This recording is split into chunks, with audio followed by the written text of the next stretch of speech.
Hey guys, this is Josh Davis from Toronto, Canada, here to present my final project for Harvard's CS50X Intro to Computer Science course.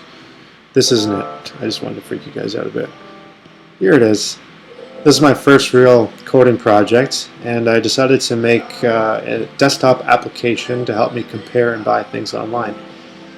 I've been looking for a particular part for my motorcycle, and it's sort of annoyed me that I have to constantly check Kijiji and Amazon and then compare the two and then check it again if that part isn't there.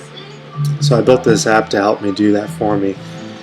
It's about 600 lines of code, and it uses some popular modules like the request module, beautiful soup for web scraping, SMTP library for emails, and the Tkinter for the graphical user interface.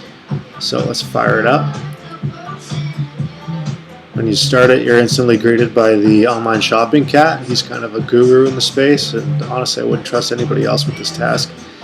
And it gives me some options to either check Amazon or Kijiji or both. Type in my search terms. So as an example, let's say we're looking for a 1440p monitor. We can filter out Kijiji distributors, which means anybody that's selling things professionally on Kijiji, we can eliminate them and only get private sellers. And if we only want to be notified if there's actually results to this query, then we can check this box.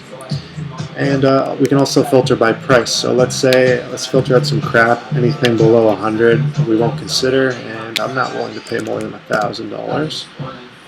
And then I want to do this check and be notified every, let's say, 6 hours. So I'll just put in my email and get going. When we click it, you can see the GUI has a log of its activity, so you know that it's working.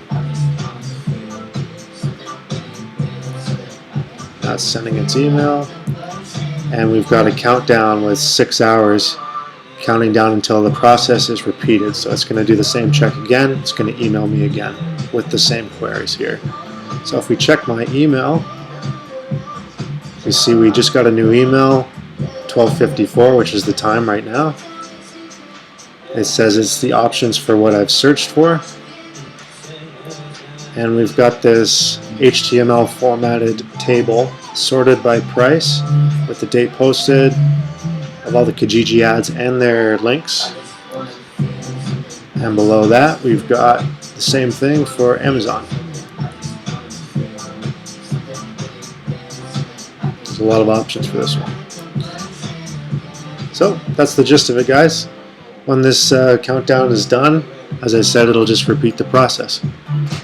Thanks for listening. Bye.